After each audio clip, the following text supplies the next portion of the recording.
मला विश्वास आहे की देवेंद्रजींचं कर्तृत्व महाराष्ट्राचं भविष्य बदलवल्याशिवाय राहणार नाही। कारण आता जबाबदारी मोठी आहे। छोड़ो कल की बात पुरानी, अब नए दौर से लिखेंगे हम नई कहानी, हम हिंदुस्तानी।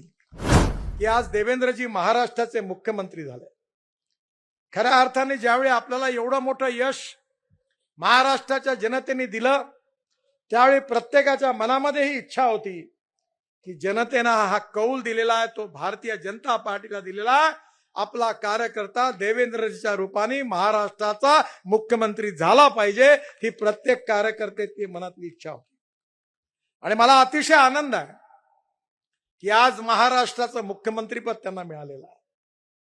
आज आपण हा सत्कार केवळ ते मुख्यमंत्री झाले म्हणून नाही करत आहे, सत्काराच्या मागे भविष्य काळातल्या अपेक्षा देखील दडलेल्या असतात। आज देवेंद्रजींचं कर्तृत्व, नेतृत्व, व्यक्तित्व आपण सगळ्यांनी जवळून बघितलेलं। नागपूर शहराचे ते 2 वेळा महापौर होते, नगरसेवक होते, पश्चिम नागपूरचे आमदार होते, उपमुख्यमंत्री होते, पक्षाचे अध्यक्ष होते, विरोधी पक्षाचे नेते होते आणि आता मुख्यमंत्री। हा सगळा प्रवास त्यांनी केलेला आहे। मला अनेक वेळा लोक विचारतात की तुम्ही परिवारवाद म्हणाले, मग तुमच्याही पार्टीत परिवारवाद आहे? मी म्हणलं नाही। देवेंद्र फडणवीसांना आमदार बनवा किंवा नगरसेवक बनवा हे त्यांच्या आई वडिलांची मागणी नव्हती।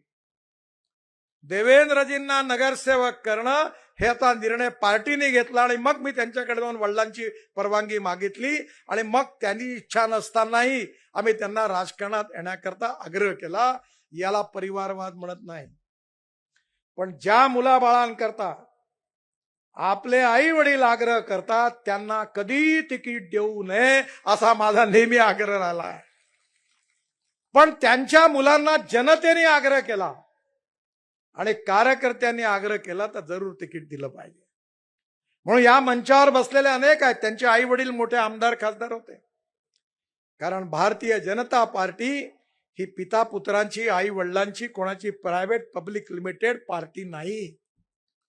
ही पार्टी जर कोणी असेल, या पार्टीचा कोणी मालक असेल, या पार्टीचे कोणी विश्वस्त असतील तर माझ्या समोर बसलेले पार्टीचे कार्यकर्ता हेच पार्टीचे मालक आहेत।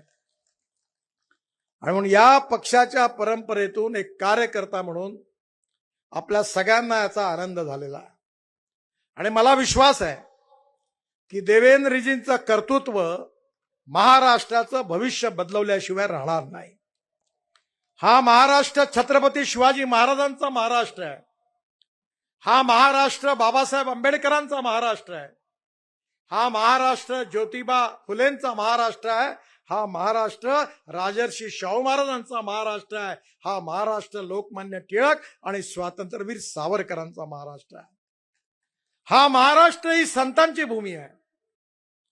ज्ञानेश्वर महाराज असतील, तुकाराम महाराज असतील, गजानन महाराज असतील, तुकडोजी महाराज असतील, गाडगे महाराज असतील, प्रत्येक महाराष्ट्राच्या संतांनी या महाराष्ट्राला एक संस्कृती दिलेली आहे।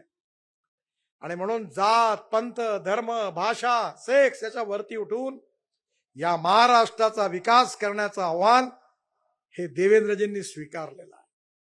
अनेक वेळा अनेक दबाव येतात राजकारणामध्ये, कधी विकास होतो, कधी दिवस चांगले असतात, कधी वाईट असतात। देवेंद्रजींचं आणि बावनकुळेंचं भाषण अतिशय भावनाप्रधान होतं, त्यांना सगळं आठवणं संवेदनशील मनाचं लक्षण आहे। आणि म्हणून विशेषतः संघर्षाच्या काळामध्ये, भूतकाळात जे जे संघर्ष करावा लागतो ते कधी आपण आयुष्यात विसरू शकत नाही, तो नेहमी आपण लक्षात ठेवतो। पण हिंदी सिनेमातलं एक चांगलं गाणं आहे, कारण आता जबाबदारी मोठी आहे। छोड़ो कल की बात पुरानी, अब नए दौर से लिखेंगे हम नई कहानी, हम हिंदुस्तानी। त्यामुळे आता जुना इतिहास लक्षात तर ठेवलाच पाहिजे। कारण भूतकाळाला इतिहासाचा वर्तमान काळात विचार करून भविष्य काळाची प्रेरणा मिळत असते, त्यामुळे इतिहास लक्षात ठेवलाच पाहिजे। पण आता इतिहास घडवायचा इतिहास आहे, भविष्याचा इतिहास घडवायचा आहे। या महाराष्ट्रातला शेतकरी, शेतमजूर, दलित, आदिवासी याचं जीवन सुसह्य कसं होईल, हा फुले आंबेडकर शाहू महाराजांचा महाराष्ट्र हा जातीयवादापासून सांप्रदायिकतेपासून मुक्त कसा होईल, तरुण मुलाच्या हाताला रोजगार कसा मिळेल, शेतकऱ्याचं जीवन कसं सुसह्य होईल याचा विचार करण्याचं आव्हान आता आपल्या सरकार समोर आणि देवेंद्रजी समोर आहे. फार वेळ नाही आहे, कारण त्यांनाही मलाही पुण्याला जायचं आहे. पण आपण जसं आपल्या इकडल्या विकासाच्या बद्दल चर्चा करतो, जशी जगामध्ये युनोमध्ये चर्चा झाली आणि त्या ठिकाणी भूतानच्या प्रधानमंत्र्यांनी एक अतिशय सुंदर विषय मांडला, तो म्हणजे डोमेस्टिक हॅपी ह्युमन इंडेक्स. सुखांक, प्रत्येकाचा सुखांक वेगळा आहे. या देशामध्ये अनेक आपल्या दीनदयाल उपाध्यायजींनी आपल्याला जे जीवन दर्शन विचार दर्शन दिलेलं आहे ते आहे की या समाजातला तळागाळातला जो शेवटचा माणूस आहे, ज्याला राहायला घर नाही आहे, ज्याच्या शरीरावर कपडा नाही आहे, ज्याला खायला अन्न नाही आहे, त्या दरिद्र नारायणाला आपण परमेश्वर मानू आणि ज्या दिवशी त्याला रोटी कपडा आणि मकान मिळेल त्या दिवशी आपलं कार्य पूर्ण झालं असं आपण समजू. हे पंडित दीनदयाल उपाध्यायांचं सामाजिक आर्थिक चिंतन आपलं उद्दिष्ट आहे. राष्ट्रवाद आपला आत्मा आहे आणि हे राष्ट्र सुखी व्हावं, समृद्ध व्हावं, संपन्न व्हावं, विश्वगुरु व्हावं, $5 ट्रिलियन इकॉनॉमी व्हावी. प्रधानमंत्री मोदीजींनी हेच आपल्याला सांगितलं आहे की $5 ट्रिलियन इकॉनॉमी झाली पाहिजे, जगातली थर्ड लार्जेस्ट अर्थव्यवस्था झाली पाहिजे. जर भारताला हे पुढे करायचं असेल तर यातला सिंहाचा रोल कोणाचा असेल तर महाराष्ट्राचा आहे. आणि म्हणून देशाचं स्वप्न पूर्ण करायचं असेल तर महाराष्ट्राला सुखी, समृद्ध, संपन्न बनवणं हे देवेंद्रजी आणि बावनकुळेंच्यावर असलेली सगळ्यात मोठी जबाबदारी आहे. आपल्या नागपूरचे दोन्ही भूमिपुत्र, आपल्या सगळ्यांचा आनंदाचा क्षण आहे की महाराष्ट्राचं नेतृत्व करत आहेत.